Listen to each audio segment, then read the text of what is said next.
Thank you Nivetha. And sir, அவர் honourable judge sir, நீங்கள் வந்து கொஞ்சம் எங்களுக்கு பேசுனீங்க அப்படின்னா ரொம்ப நல்லா இருக்கும். பட் இங்கே கெட்டிங் நர்வஸ், என்ன சொல்றது அப்படின்னு எனக்கு தெரியல. ஏன்னா நான் வந்து சார் கூப்பிட்டிருந்த ஒரு மீட்டிங்காக நான் போயிருந்தேன். அப்போ முன்னாடி வழக்கறிஞர்கள் நிறைய பேர் உட்கார்ந்துருந்தாங்க. நான் சார் அப்படின்னு தான் எப்பவுமே கூப்பிடுவேன். சாரை கூப்பிடும் போது எல்லாருமே வந்து லார்ட்ஷிப் அப்படின்னு ஓரமா நிற்கும் போது ஐயோ ஏதோ ஒரு தப்பு பண்றோம் போல இருக்கு அப்படின்னு. ஸோ இருந்தாலும் எனக்கு ஒரு பெரிய நம்பிக்கையும் ஒரு ஆதரவையும் கொடுத்து என்னோட கதைகளையும் அத்தனை வழக்கறிஞர்கள் அங்க கேட்டு நிறைய விஷயங்களை பண்ணதுக்கு ரொம்ப ரொம்ப நன்றி சார். ப்ளீஸ் ஒரு சில வார்த்தைகள் நீங்க இங்க பேசணும்னு நான் கேட்டுக்கிறேன்.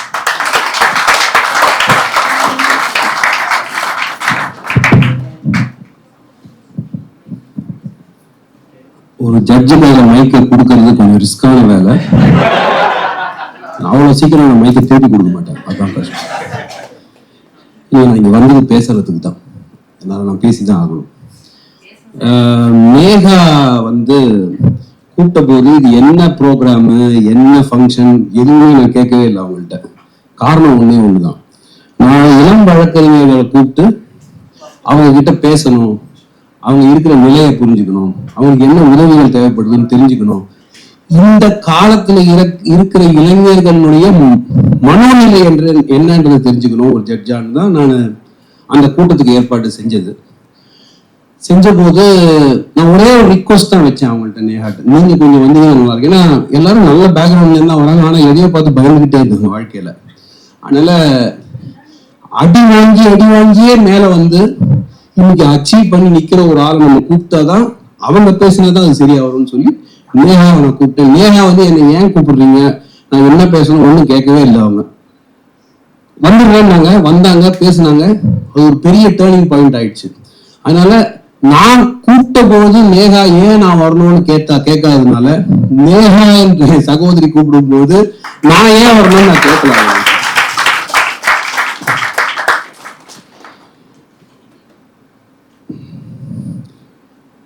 நம்ம அடிப்படையா சில விஷயங்கள் தெரிஞ்சுக்கணும்னு நான் நினைக்கிறேன். உங்களுக்கு தெரிஞ்சுக்கலாம், பட் நான் எக்ஸ்பிரஸ் பண்றாங்க. இங்க இருக்கிற சட்ட திட்டங்களும் நம்மளுடைய சோ கால்ட் கல்ச்சர், லாஸ், இது எல்லாமே ஆண்களால தயாரிக்கப்பட்டது. காலகாலமா these are made by man. ஒரு ஆண் தான் மகாபாரதம் எழுதுவாரு, ஒரு ஆண் தான் ராமாயணம் எழுதுவாரு, வேதமே கூட ஆண் தான் எழுதுவாரு, உபனிஷத் ஆண் தான் எழுதுவாரு. ஆணுடைய கண்ணோட்டத்திலிருந்து தான் எல்லாமே படைக்கப்பட்டது இந்த உலகத்துல. அப்படின்ற ஒரு ஃபண்டமெண்டல் விஷயத்தை நம்ம ரொம்ப முக்கியமா புரிஞ்சுக்கணும். அதனால பெண்களையே சாட்டில்ஸ், ஏதோ வீட்டு பண்ட சாமான் மாதிரி ட்ரீட் பண்ணின காலம் போன 100 வரைக்கும் நடந்திருக்கு. அதாவது பெண்ணிலே பிறந்து பெண்ணிலே வளர்ந்து கடைசி வரைக்கும் பெண்ணால இறந்து போற ஒரு ஆண் அந்த பெண்ணை சரியா புரிஞ்சுக்காத நிலை இப்போ வரைக்குமே கூட இருக்குன்னு நான் நினைக்கிறேன். அதனால ஒரு பெண்ணை ஒரு செகண்டரி சிட்டிசன், ஒரு பெண்ணை வந்து ஒரு தனக்கு ஈக்குவல் இல்லாத ஒரு ஆணு நினைக்கிற ஒரு உலகத்துல நம்ம வாழ்ந்துட்டு இருக்கோம் அப்படின்னு புரிஞ்சுக்கிறது ரொம்ப முக்கியம். ஆனா பெண்ணுக்கு ஆண் உரிமை கொடுத்த ஒரு கதை தான் போன நூற்றாண்டு நடந்தது. அவங்களுக்கு ஓட்டு போடுறதுக்கு ஆண் ஒரு அவங்களுக்கு பர்மிஷன் கொடுக்கணும், அவங்க ஒரு காலேஜ்ல படிக்கிறதுக்கு, ஒரு ஸ்கூல்ல சேர்றதுக்கு, அவங்களுடைய வாழ்க்கை முறை எப்படி இருக்கணும் எல்லாத்தையும் தீர்மானிச்சவன் ஒரு ஆண். அதனாலதான் இன்னைக்கு பெண்கள் வெளியில போகும்போது, பெண்கள் ரெக்கை கட்டி பறக்கும் போது, பெண்கள் அவங்களை அவங்களுடைய சுதந்திரத்தை வெளிப்படுத்தும் பொழுது கல்ச்சரலா ஏதோ தப்பு நடக்குதுன்னு நான் பேசின்னு இருக்கேன் இன்னைக்கு. இது இந்த அடிப்படையை நம்ம ரொம்ப முக்கியமா தெரிஞ்சுக்கணும். ஏன்னா அடுத்து இது சொல்ல போறது உங்ககிட்ட வரும்போது அது எங்க இருக்குன்னு சொல்றதுக்காக சொல்றேன். அதனால ஆண் பெண் அப்படின்றத நம்ம சரியா புரிஞ்சுக்கணும். அதுல நம்மளுக்கு எந்த கன்ஃபியூஷனும் இல்லை. ஆண் தெரியும், பெண் தெரியும். பட் அந்த கூட இருக்கிற அந்த பெண்ணை தெரிஞ்சுக்கிறதுக்கு பெண்ணுக்கான அடிப்படை உரிமைகள், பெண்ன்றத யாருன்றத ஆணே தீர்மானிச்சு ஒரு ஆண் சொல்லுவோம் ஒரு பெண் என்ன பண்ணணும், ஒரு பெண்ணுடைய கணவன் இறந்து போயிட்டா அது என்னெல்லாம் பண்ணணும், அவங்களோட மொட்டை அடிக்கணும், அவங்க இன்னொரு கல்யாணத்தை பண்ணக்கூடாது, இதை செய்யக்கூடாது, அதை செய்யக்கூடாது. பெண்ணுக்கு இது உரிமை கொடுப்பார், ஒரு ஆண் உரிமை கொடுப்பார். இதுதானே நம்ம கிட்ட இருக்கிற உலகம், இதுதான் நம்ம கிட்ட இருக்கிற உலகம். அதனால நம்மளுக்கு உள்ள பல ஆயிரக்கணக்கான ஆண்டுகளா ஒரு வயரிங் ஒண்ணு நடந்திருக்கு நம்மளுடைய பிரெயின்ல. நம்மளுடைய ஆட்டிடியூடு எப்படி இருக்குன்னாக்கா, பெண்ணு வந்துச்சுன்னா ஒரு ஆணுக்கு தனக்கு சேவை செய்ய வேண்டிய ஒரு ஆள், தன் கூட இருக்க வேண்டிய ஒரு ஆள், தான் சொல்றதெல்லாம் நடத்த வேண்டிய ஒரு ஆள் அப்படின்னு ஆண் மாத்திரம் நினைக்கிறது இல்ல. கூட இருக்கிற பெண்ணும் தன் இன்னொரு பொண்ணுகிட்ட நீ அப்படிதான் இருக்கணும்னு சொல்ற ஒரு சூழல். இது ஆண் மாத்திரம் சொல்லல, பெண்ணும் இன்னொரு பெண்ணுக்கு இப்ப செய்யற துரோகம் இது போயிட்டு இருக்கு. இதுதான் உண்மை. இந்த ஒரு மைண்ட் செட்டோட தான் நம்ம வாழ்ந்துகிட்டு இருக்கோம். சோ அதனாலதான் இன்னைக்கு பெண் விடுதலை, பெண் இவால்வ் ஆகி வெளியில போறது, பெண் தன்னுடைய சுதந்திரத்தை வெளிப்படுத்துறது, பெண் தானே சம்பாதிக்கிறது, பெண் தான் ஆசைப்பட்டதெல்லாம் பண்றது, இதெல்லாம் பார்த்த பயந்த ஆண் என்ன சொல்றான், கல்ச்சர்ல நம்ம ரொம்ப மோசமா போயிட்டே இருக்கோம்னு சொல்றான்.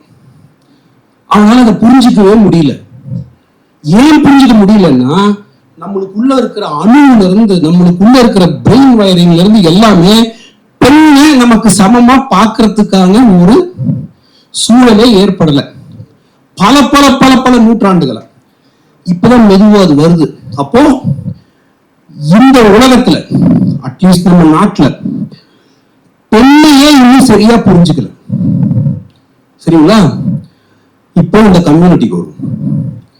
சோ ஆண் பெண் அவர்களுக்குள்ள இருக்கிற உறவு, அவர்களுக்குள்ள இருக்கிற வித்தியாசம், இதையெல்லாம் தெரிஞ்ச ஒரு சமூகத்துல ஆண் நடத்தப்படுவது மாதிரி ஒரு பெண் நடத்தப்படுவது இல்லை அப்படின்றதுதான் நிதர்சனமான உண்மை. உண்மை கசக்கும், ஆனா உண்மை பேசணும். இதுதான் உண்மை. அப்படி இருக்கிற இந்த சூழல்ல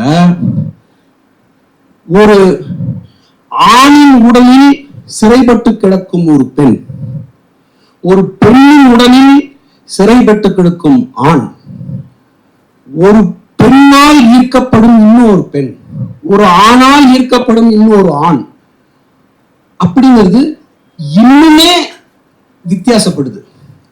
மெஜாரிட்டியில இருந்து மெஜாரிட்டியில இருக்கிற ரிலேஷன்ஷிப் புரிதல் எல்லாம் ஆண் பெண், பெண் ஆண், உலகம் புரியும்.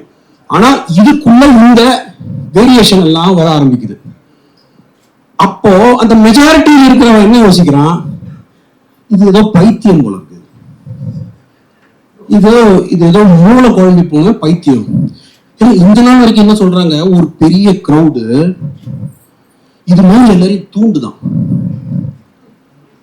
இது மாதிரி எல்லாரையும் தூண்டி ஒரே பாலினத்துக்கு எடுத்துட்டு போய் நம்மளுடைய கல்ச்சரை அழிக்குதுன்னு சொல்ற அவருடைய இக்னோரன்ஸ் நான் என்ன பேசுறது? எங்க அது மாதிரி பண்ணி அட்வான்டேஜ் இருக்கணும்ல. இப்போ என்ன ஒரு இடத்துக்கு கெடுத்து எடுத்துட்டு போறாங்கன்னா எனக்கு அந்த இடத்துல ஒரு அட்வான்டேஜ் இருக்கணும். அதனால எனக்கு நான் இருக்கிற நிலையை விட ஒரு நல்ல நிலை ஏற்படணும், ஒரு நல்ல நிலை ஏற்படும். அந்த மாதிரி ஒரு டிரான்ஸ்ஜெண்டரோ ஒரு இவங்களோ இருந்தா நல்ல நிலை எப்படி ஏற்படாது. அதனால இன்னைக்கு இப்படி ஒரு பூதத்தை கலப்பி விட்டாங்க. சோ இப்ப இருக்கிற சூழல்ல இத புரிஞ்சுக்கிற அளவுக்கு சொசைட்டி இல்லைன்றது உண்மை. உண்மை. நம்ம சில நிதர்சனங்களை முதல்ல தெரிஞ்சுக்கணும். நம்ம அப்போ ஒரு ஆண் ஒரு ஆண் டாமினேட்டட் சொசைட்டில பெண்ணையே சரியா நடத்தாதவங்க அதுல இருந்து இன்னும் வித்தியாசப்படுற இதை போன்ற மக்களை இந்த சொசைட்டி உடனே ஏத்துப்பாங்க அப்படின்னு நம்ம நினைக்கிறது நடக்காத ஒரு விஷயம். அதுதான் நிதர்சனமான உண்மை. சரி, அந்த ஒரு நிலை இருக்கும்போது ஓரளவுக்கு பெண்கள் எப்படி தங்களுடைய சுதந்திரத்தை வெளியில எடுத்துட்டு வராங்களோ, தங்களுடைய சுதந்திரமா எப்படி செயல்படுறாங்களோ, அது மாதிரி ரொம்ப ரீசெண்டா சில வருடங்களுக்கு ஒரு 40 வருடம்னு சொல்லலாம், இந்த கம்யூனிட்டியில இருக்கிறவங்க வெளியில வர ஆரம்பிச்சிருக்காங்க. வெளியே வர ஆரம்பிச்சு இந்த ஆண் என்ன நினைக்கிறான், இந்த ஆண் ஒரு சைட்ல இவங்களை ஏத்துக்க மாட்டான், சப்போர்ட் பண்ண மாட்டான். ஆனா அவங்களை எப்படி எக்ஸ்ப்ளாய்ட் பண்ணணும்னு பார்த்துக்கிட்டே இருப்பான். இது இவ்வளவு பெரிய ஹிப்போக்ரசி. இது உனக்கு பெண்ணா தெரியல, உன்னால அவங்களை ஏத்துக்க முடியாது, ஆனா உன் காம பசிக்கு அவங்க இரையாகும். ஏன் திருப்பி திருப்பி திருப்பி அடிக்கிறான்? சப்போர்ட் இல்லை, சப்போர்ட்டுக்கு எங்கேயுமே போகவே முடியல. அதனால இப்படி ஒரு சூழல், இது போன்ற வார்த்தைகள் லெஸ்பியன், கே, இந்த மாதிரி வார்த்தையெல்லாம் கெட்ட வார்த்தை என் காலத்துல.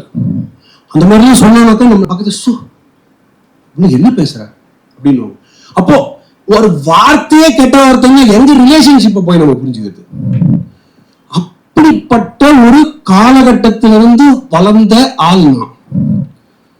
அப்போ எனக்கு இருந்த சூழல், எனக்கு இருந்த கம்யூனிட்டி, என்னை சுத்தி இருந்தவங்க பேசுனது எதுவுமே இதுக்கு சாதகமா இல்லை.